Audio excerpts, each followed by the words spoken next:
Hello नमस्कार दोस्तों, मैं ऋषभ आपके चैनल एजुकेशन फॉर ऑल में एक बार फिर से आपका स्वागत करता हूं। आज हम लोग जो एनसीईआरटी सीरीज कर रहे थे उसका मैं अगला पार्ट लेकर के आ गया हूं, जिसमें आज हम लोग अगला चैप्टर क्लास 9th का गुरुत्वाकर्षण यानी कि ग्रेविटेशन से संबंधित 150 वन लाइनर क्वेश्चन आंसर करने वाले हैं, जो कि आपके आने वाले हर एग्जाम के लिए अति महत्वपूर्ण होगा। अगर आपने पीछे वाला वीडियो नहीं देखा है तो इसका प्लेलिस्ट बना हुआ है, आप जो है जा करके देख सकते हैं। तो चलिए हम लोग जो है वो स्टार्ट करते हैं। उससे पहले अगर आपको वीडियो पसंद आए तो वीडियो को लाइक कीजिएगा, अपने दोस्तों में शेयर कीजिएगा। अभी तक चैनल को सब्सक्राइब नहीं किए हैं तो चैनल को सब्सक्राइब और शेयर जरूर से ज़रूर करें। तो पहला भाग में हम लोग जो है वो गुरुत्वाकर्षण का सार्वत्रिक नियम और बुनियादी अवधारणा से संबंधित 20 क्वेश्चन को करने वाले हैं। तो चलिए आज का जो है वो पहला क्वेश्चन है कि गुरुत्वाकर्षण बल आखिर कहते किसको हैं। ब्रह्मांड में किन्हीं भी दो पिंडों के बीच उनके द्रव्यमान के कारण लगने वाले आकर्षण बल को गुरुत्वाकर्षण बल जो है वो कहा जाता है। यानी कि ब्रह्मांड में कोई भी दो पिंड है, उनके द्रव्यमान के कारण जो लगने वाला अट्रैक्शन फोर्स होता है वो आपका क्या कहलाएगा? ग्रेविटेशनल फोर्स कहलाता है। गुरुत्वाकर्षण का सार्वत्रिक नियम किसने प्रतिपादित जो है वो किया था? तो सर आइजैक न्यूटन ने। न्यूटन के अनुसार दो पिंडों के बीच लगने वाला बल उनके द्रव्यमानों के गुणनफल के क्या होता है?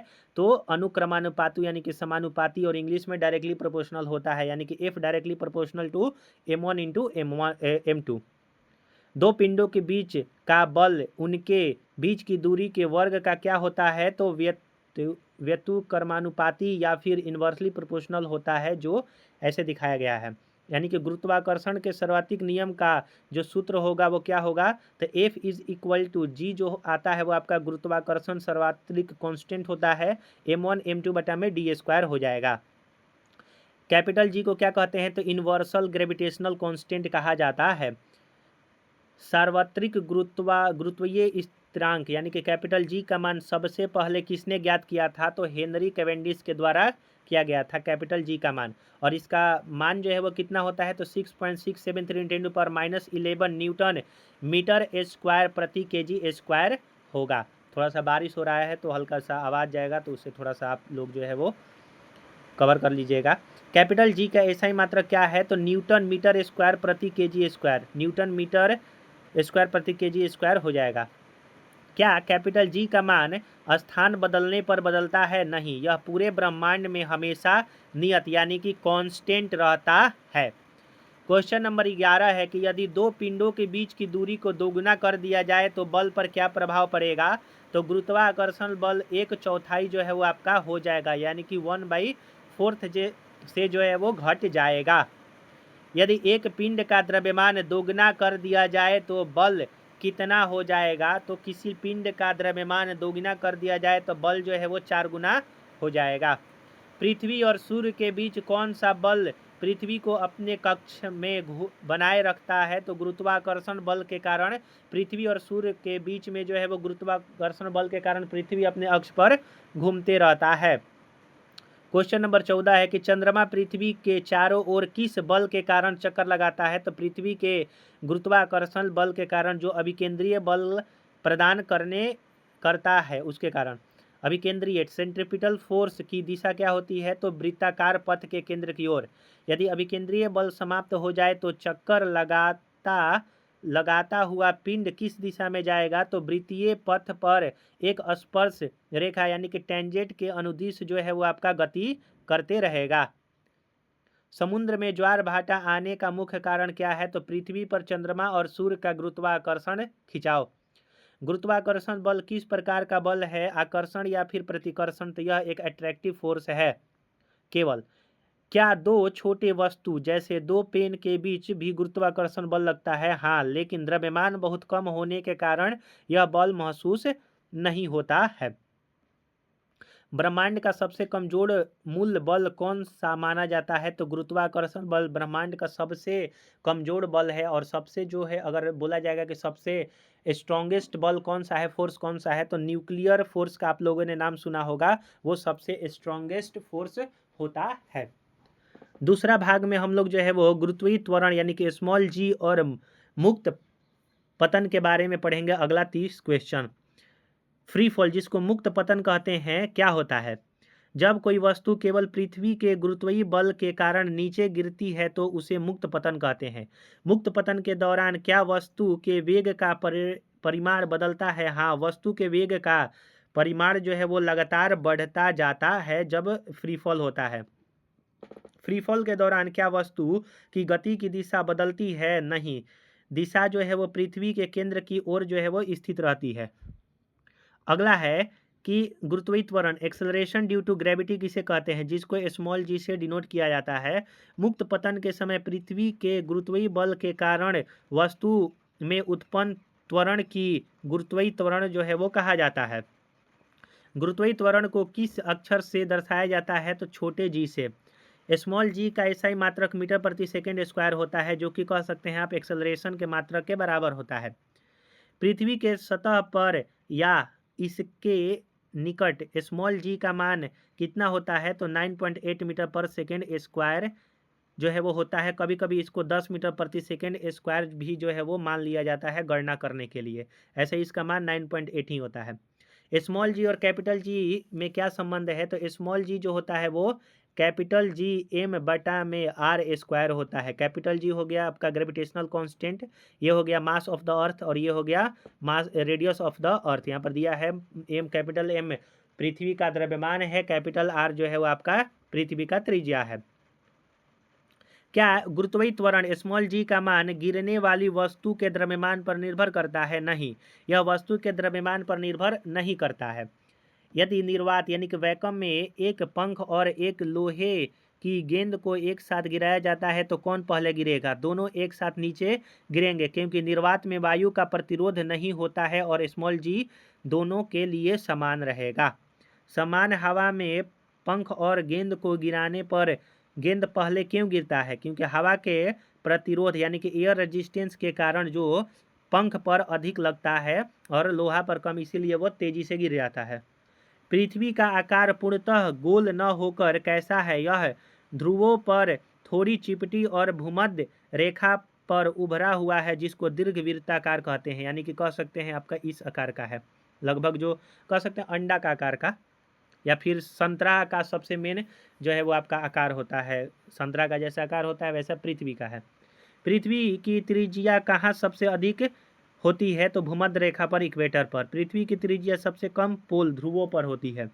स्मॉल जी का मान पृथ्वी पर कहाँ सबसे अधिक होता है? पोल पर, क्योंकि वहाँ त्रिज्या जो है वो कम होता है। स्मॉल जी का मान कहाँ पर सबसे कम होता है? तो भूमध्य रेखा, इक्वेटर पर जो है सबसे कम होता है, क्योंकि वहाँ पर त्रिज्या अधिक होती है। पृथ्वी के केंद्र पर स्मॉल जी का मान कितना होता है? तो 0 होता है। पृथ्वी की सतह से ऊपर जाने पर स्मॉल जी का मान, यानी कि पृथ्वी का सतह है, ऊपर जाने पर स्मॉल जी का मान घटता है। सतह के गहराई पर नीचे जाने पर स्मॉल जी का मान फिर से घटता है। ऊपर की ओर फेंकी गई वस्तु के लिए स्मॉल जी का चिन्ह क्या होगा? तो निगेटिव होगा, क्योंकि गति गुरुत्वीय बल के विपरीत होता है। नीचे की ओर गिरती हुई वस्तु के लिए स्मॉल जी का चिन्ह जो है वो पॉजिटिव होगा, क्योंकि वह उसके दिशा में गिर रही है गुरुत्वीय बल के। गुरुत्व के अधीन गति के लिए गति का पहला समीकरण क्या बनता है नीचे गिरते समय? तो v बराबर u प्लस at। अगला क्वेश्चन है कि गुरुत्व के अधीन गति के लिए दूसरा समीकरण क्या है? तो h बराबर ut plus half gt square होता है। और तीसरा नियम क्या है? तो v स्क्वायर बराबर u स्क्वायर प्लस 2gh आपका होता है। अगला है 45 नंबर क्वेश्चन कि जब किसी वस्तु को अधिकतम ऊंचाई तक फेंका जाता है तो उच्चतम बिंदु पर उसका अंतिम वेग यानी कि स्मॉल v क्या होता है? तो 0 हो जाता है, ये याद रखिएगा। किसी वस्तु को ऊपर फेंकने पर उससे उच्चतम बिंदु तक जाने में लगा समय नीचे आने में लगे समय के क्या होता है? तो बराबर होता है, यानी कि आरोहण का समय और अवरोहण का समय इज इक्वल टू होता है, यानी कि बराबर होता है।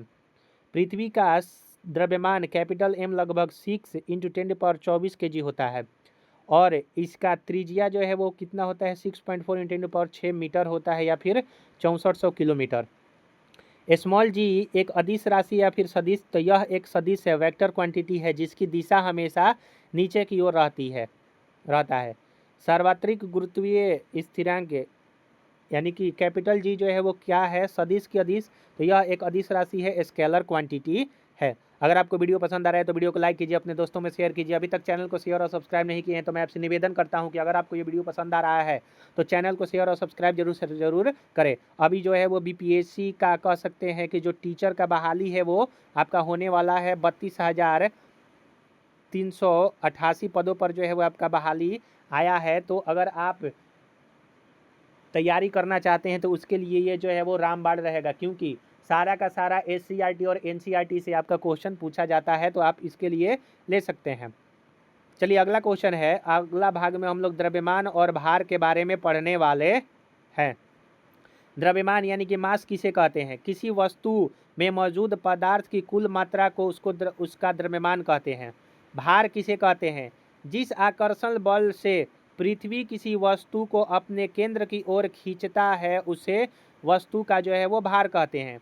द्रव्यमान का एसआई मात्रक किलोग्राम है और भार का एसआई मात्रक न्यूटन है, क्योंकि भार भी एक प्रकार का बल है। भार का गणितीय सूत्र क्या है? तो W बराबर mg होता है, द्रव्यमान इंटू गुरुत्वीय त्वरण होता है।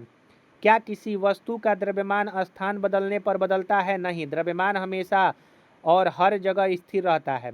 क्या किसी वस्तु का भार स्थान बदलने पर बदल सकता है? हाँ, क्योंकि स्मॉल g के मान पर निर्भर करता है और g का मान हर वक्त बदलते रहता है। माफ कीजिएगा, थोड़ा सा बारिश हो रहा है इधर। तो चलिए अगला क्वेश्चन है कि किसी वस्तु का द्रव्यमान मापने के लिए किस यंत्र का प्रयोग करते हैं? तो भौतिक तुला यानी कि बीम बैलेंस या फिर समान तराजू का। किसी वस्तु का भार मापने के लिए किस यंत्र का प्रयोग करते हैं? द्रव्यमान का कहेगा तो भौतिक तुला, और आपका भार का कहेगा तो स्प्रिंग बैलेंस का प्रयोग करते हैं, कमानीदार तुला का। दोनों अलग अलग क्वेश्चन है, याद रखिएगा। द्रव्यमान किस प्रकार की राशि है? तो यह एक स्केलर क्वांटिटी है। भार जो है वेक्टर क्वांटिटी है। यदि किसी वस्तु का द्रव्यमान पृथ्वी पर 100 kg है तो चंद्रमा पर उसका द्रव्यमान 100 kg ही रहेगा। लेकिन वेट का बात किया जाएगा, चंद्रमा पर गुरुत्वीय त्वरण का मान पृथ्वी के स्मॉल जी का कितना भाग होता है? तो 1/6 होता है।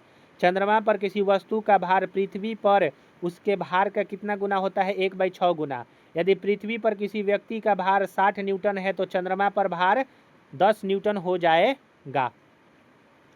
पृथ्वी के केंद्र पर किसी वस्तु का भार कितना होता है? तो 0 होगा, क्योंकि वहाँ स्मॉल जी का मान 0 होता है। यानी कि पृथ्वी के केंद्र पर स्मॉल जी का मान 0 होता है। अंतरिक्ष में जहाँ गुरुत्वाकर्षण नगण्य है, वस्तु का भार क्या होगा? तो 0 होगा, भारहीनता की स्थिति हो जाएगी। वस्तु का जड़त्व यानी कि इनर्शिया उसके किस गुण पर निर्भर करता है? तो वस्तु के द्रव्यमान पर निर्भर करता है। अधिक द्रव्यमान अधिक जड़त्व। 1 kg द्रव्यमान वाली एक वस्तु पर पृथ्वी पर भार कितना होगा? 9.8 न्यूटन।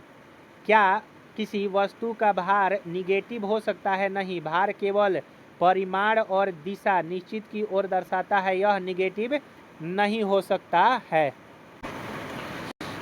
चलिए अगला क्वेश्चन आपका भाग में 4 भाग में हम लोग प्रणोद और दाब से संबंधित 20 क्वेश्चन करने वाले हैं। प्रणोद यानी कि थ्रस्ट और दाब यानी कि प्रेशर।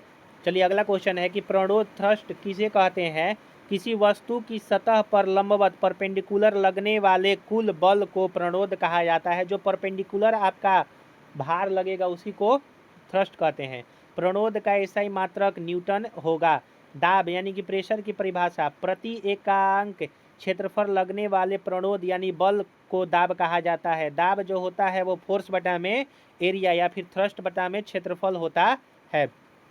दाब का एसआई मात्रक न्यूटन प्रति मीटर स्क्वायर होता है या फिर पास्कल भी होता है। पास्कल मात्रक किस वैज्ञानिक के सम्मान में रखा गया है? तो ब्लेज पास्कल के। यदि बल स्थिर हो और क्षेत्रफल बढ़ा दिया जाए तो दाब जो है पर क्या प्रभाव होगा? तो दाब जो है वो कम हो जाएगा। यदि बल स्थिर हो और क्षेत्रफल घटा दिया जाए तो दाब जो है वो क्या होगा? तो दाब जो है वो आपका बढ़ जाएगा। स्कूल के बैग की पिठिया चौड़ी क्यों बनाई जाती है? ताकि कंधे पर लगने वाला क्षेत्रफल बढ़ जाए और दाब कम हो जाए, जिससे बैग उठाना जो है वो आसान हो जाए। सुई या कील का सिरा नुकीला क्यों होता है? क्षेत्रफल कम करने के लिए, जिससे थोड़े से बल से भी अधिक दाब उत्पन्न हो सके और वह आसानी से धंस जाए। रेगिस्तान में ऊँट आसानी से क्यों चल पाता है? ऊँट के पैर चौड़े होते हैं जिससे शरीर का भार बड़े क्षेत्रफल पर फैलता है और रेत पर जो है वो दाब कम पड़ता है। मकानों की नींव नीचे से चौड़ी क्यों बनाई जाती है? ताकि इमारत का पूरा भार बड़े क्षेत्रफल पर पड़े और जमीन पर दाब जो है वो कम हो, जिससे नींव जो है वो धंसे नहीं। ये देखिए सारा का सारा एग्जाम्पल है, ये पूछा जा सकता है आपसे, तो ये थ्योरेटिकल क्वेश्चन हो गया। तेज धार वाले चाकू से काटना कुंद यानी कि ब्लंट चाकू की तुलना में आसान क्यों होता है? तेज धार का क्षेत्रफल बहुत कम होता है जिससे समान बल लगाने पर भी बहुत अधिक जो है वो दाब पैदा होता है। इसीलिए तेज धार वाले चाकू से काटना जो है वो जो आपका कह सकते हैं कि ब्लंट चाकू की तुलना में आसान होता है। सेना के टैंकों के पहियों पर एक चौड़ी चेन यानी कि टैंक ट्रैक क्यों जो है वो चढ़ी होती है? विशाल भार को बड़े क्षेत्रफल पर बांटने के लिए, ताकि टैंक मिट्टी में न धंसे। दाब एक अदिश राशि या फिर सदिश, तो यह एक स्केलर क्वांटिटी है। तरल फ्लूइड्स किसे कहते हैं? वे सभी पदार्थ जो बह जाते हैं उसे तरल कहते हैं, जिसमें द्रव्य और गैस दोनों आता है। क्या तरल भी दाब डालते हैं? हाँ, तरल जिस बर्तन में रखे रहते हैं उसकी दीवारों पर और तली पर सभी दिशाओं में दाब जो है वो आपका डालते हैं। जैसे जैसे हम द्रव्य में गहराई में जाते हैं, द्रव्य का दाब कैसे बदलता है? गहराई बढ़ने पर के साथ द्रव्य का दाब जो है वो बढ़ते रहता है। वायुमंडल द्वारा हमारे ऊपर लगाए गए दाब को क्या कहते हैं? उसको एटमॉस्फेरिक प्रेशर कहते हैं, वायुमंडलीय दाब। जैसे जैसे हम पहाड़ों पर ऊपर जाते हैं, वायुमंडलीय दाब पर क्या असर होता है? तो वायुमंडलीय दाब जो है वो आपका घटते जाता है। अगला भाग जो है वो आपका 5 नंबर उत्प्लावकता और आर्किमिडीज के सिद्धांत से संबंधित अगला 20 क्वेश्चन हम लोग करने वाले हैं। उससे पहले अगर आपको ये क्वेश्चन अच्छा लग रहा है, ये सीरीज अच्छा लग रहा है, तो उसके लिए आप लोग इसको एक बार लाइक, सब्सक्राइब और शेयर जरूर से जरूर करें। अगर आपने पीछे वाला वीडियो नहीं देखा है तो NCERT सीरीज के नाम से इसका प्लेलिस्ट बना हुआ है, आप जो है जाकर के देख सकते हैं। अगला क्वेश्चन है आपका कि उत्प्लावन बल बॉयंट फोर्स किसे कहते हैं? जब किसी वस्तु को किसी तरल में डुबाया जाता है तो तरल द्वारा वस्तु पर ऊपर की एक बल लगाया जाता है, जिसे उत्प्लावन बल जो है वो कहते हैं। उत्प्लावकता बॉयंसी किसे कहते हैं? किसी तरल द्वारा वस्तुओं पर ऊपर की ओर बल लगाने की प्रवृत्ति को उत्प्लावकता कहते हैं, यानी कि प्रोसेस को जो है वो क्या कहा जाएगा? बॉयंसी कहा जाता है। उत्प्लावन बल की दिशा क्या होती है? तो वर्टिकल अपवार्ड, हरदम ऊपर की ओर। लोहे की कील पानी में डूब जाती है, लेकिन लोहे का बड़ा जहाज पानी पर तैरता है, क्यों? कील द्वारा हटाए गए पानी का भार उसके अपने भार से कम होता है, जबकि जहाज का ढांचा ऐसा होता है कि वह अपने भार से अधिक पानी जो है वो हटा देता है, इसीलिए वह तैरता है, कील डूब जाता है। कोई वस्तु पानी में कब तैरती है? जब वस्तु पर लगने वाला उत्प्लावन बल उसके भार से अधिक या उसके बराबर होगा, तब जाकर के कोई वस्तु पानी में तैरती है। कोई वस्तु पानी में कब डूब जाती है? जब वस्तु का भार उस पर लगने वाले उत्प्लावन बल से अधिक होता है तब। जब भार अधिक हो जाएगा वस्तु का तो वो डूब जाएगा, जब कम रहेगा तो तैरेगा। आर्किमिडीज का सिद्धांत क्या है? जब किसी वस्तु को किसी तरल में पूर्ण या फिर आंशिक रूप से डुबाया जाता है तो उस पर ऊपर की एक बल का अनुभव करती है, जो वस्तु द्वारा हटाए गए तरल के भार के बराबर होता है। इसको आर्किमिडीज सिद्धांत कहते हैं। आर्किमिडीज के सिद्धांत के दो प्रमुख उपयोग है। जहाज और पनडुब्बियों के डिजाइन में जो है वो आपका डिजाइन बनाया जाता है आर्किमिडीज के अनुसार, और लैक्टोमीटर और हाइड्रोमीटर बनाने में जो है वो आर्किमिडीज के सिद्धांत का प्रयोग किया जाता है। दूध की शुद्धता मापने के लिए किस यंत्र का प्रयोग करते हैं? तो लैक्टोमीटर का। द्रव्य का घनत्व मापने के लिए हाइड्रोमीटर का। घनत्व की परिभाषा क्या है? तो किसी पदार्थ के एकांक आयतन के द्रव्यमान को उसका घनत्व कहते हैं, यानी कि घनत्व जो होता है द्रव्यमान बटा में आयतन। किलोग्राम प्रति घन सेंटीमीटर क्यूब इसका एसआई मात्रक होता है। पानी का घनत्व कितना होता है? तो 1000 kg प्रति मीटर क्यूब, या फिर कह सकते हैं 1 ग्राम पर सेंटीमीटर क्यूब। रिलेटिव डेंसिटी अपेक्षित घनत्व किसे कहते हैं?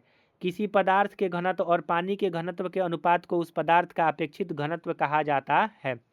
अपेक्षित घनत्व का गुरुत्वीय जो गणितीय सूत्र है वो क्या होता है? तो पदार्थ का घनत्व बटे पानी का घनत्व।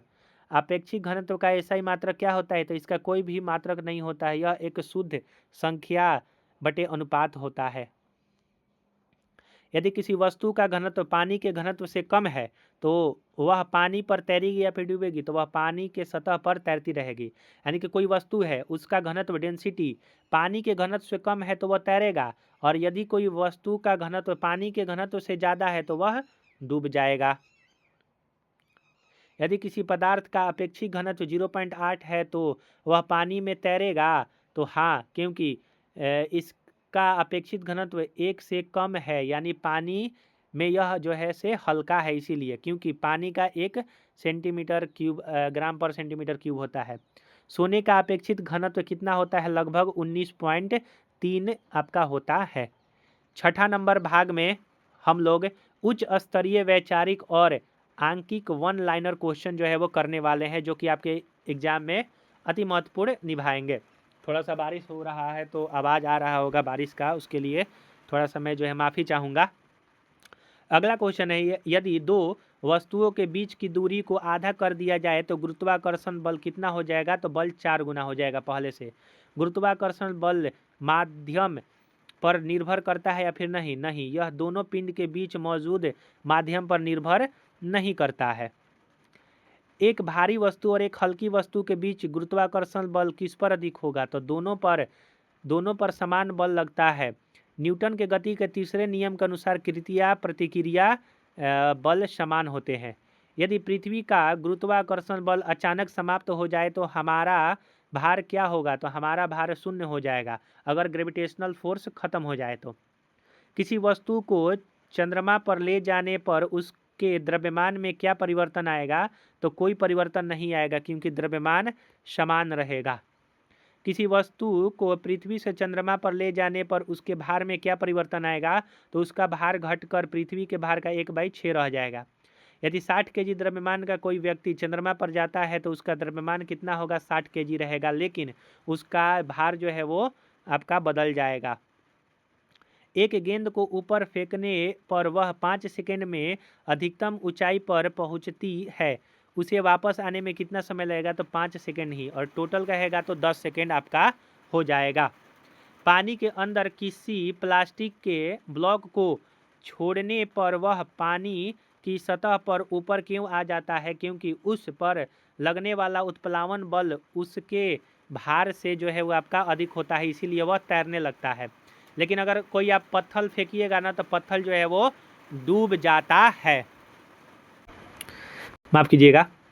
क्या गैसें भी वस्तुओं पर उत्प्लावन बल लगाती है? हाँ, हवा भी ऊपर की ओर उत्प्लावन बल लगाती है। इसी कारण हीलियम गैस से भरा गुब्बारा ऊपर उड़ता है।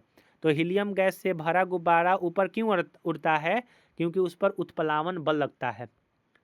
पृथ्वी के चारों ओर कृत्रिम उपग्रह सैटेलाइट किस बल के कारण टिके हैं? तो पृथ्वी के गुरुत्वाकर्षण बल के कारण। यदि किसी वस्तु का अपेक्षित घनत्व 11.3 है तो केजी पर मीटर क्यूब में इसका घनत्व कितना होगा? तो 11.3 इंटू 1000, यानी कि कह सकते हो कि 11,300 केजी पर मीटर क्यूब। पानी से भरी बाल्टी को कुएं से खींचते समय बाल्टी पानी के अंदर हल्की क्यों महसूस होती है?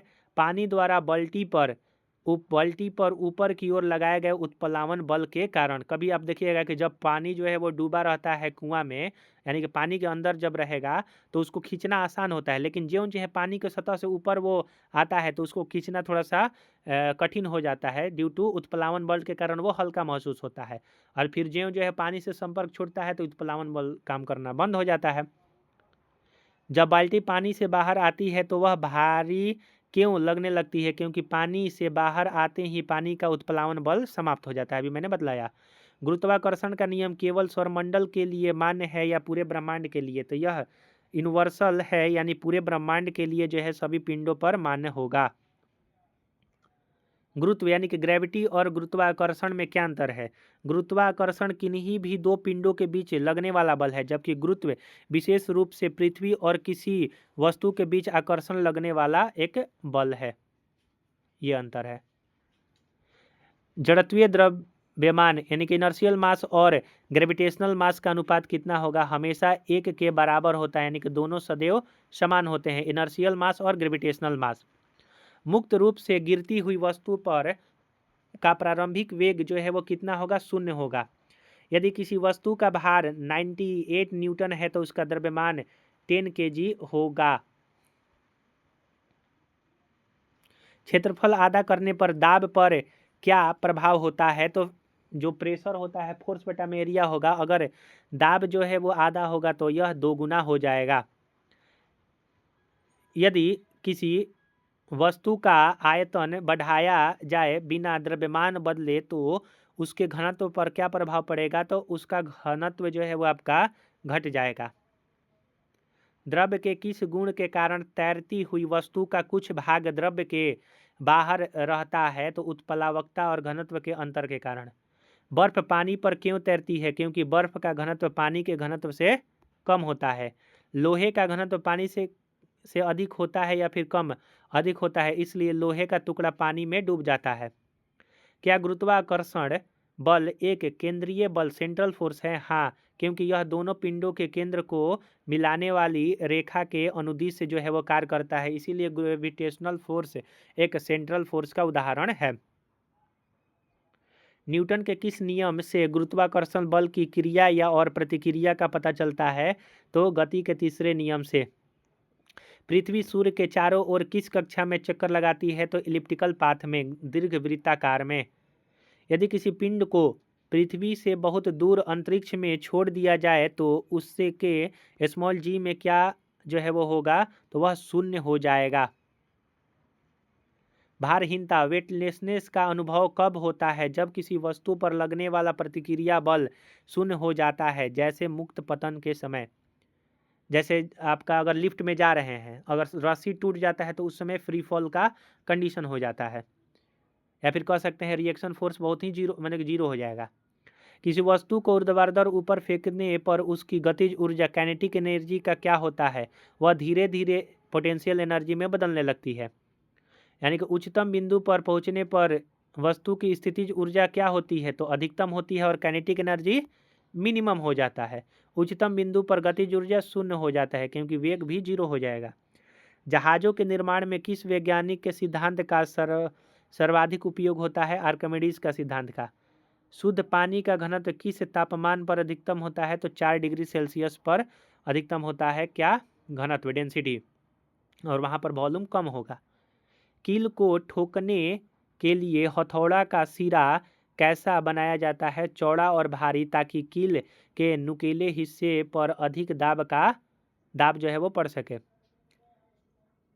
यदि किसी वस्तु का द्रव्यमान बढ़ा दिया जाए तो उसके गुरुत्वीय त्वरण पर क्या प्रभाव पड़ेगा? तो कोई प्रभाव नहीं पड़ेगा, क्योंकि स्मॉल जी वस्तु के द्रव्यमान पर निर्भर नहीं करता है। क्या चंद्रमा पृथ्वी को अपनी ओर आकर्षित कर रहा है? हाँ, चंद्रमा भी पृथ्वी को उतने ही बल से आकर्षित करता है जितने बल से पृथ्वी चंद्रमा को करती है। फिर चंद्रमा के आकर्षण बल से पृथ्वी उसकी तरफ खिंचती हुई क्यों नहीं दिखाई देती? क्योंकि पृथ्वी का द्रव्यमान बहुत अधिक है, जिससे उस समय उत्पन्न त्वरण नगण्य यानी कि न के बराबर हो जाता है।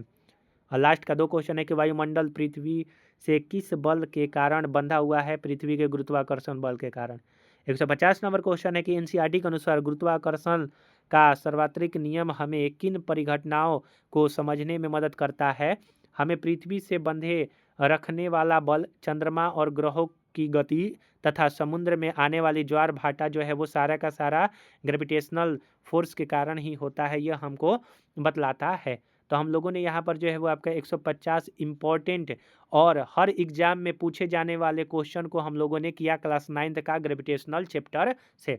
अगर आपने पीछे वाला वीडियो नहीं देखा है तो पीछे वाला वीडियो देखने के लिए इसका प्लेलिस्ट बना हुआ है एनसीईआरटी सीरीज के नाम से, आप जो है जा करके देख सकते हैं। अगर आपको ये वीडियो पसंद आया तो वीडियो को लाइक, शेयर और चैनल को अभी तक सब्सक्राइब नहीं किए हैं तो मैं आपसे निवेदन करता हूँ कि अगर आपको वीडियो पसंद आता है तो चैनल को शेयर और सब्सक्राइब जरूर से जरूर करें। तो चलिए हम लोग अगले वीडियो मिलेंगे, तब तक के लिए नमस्कार।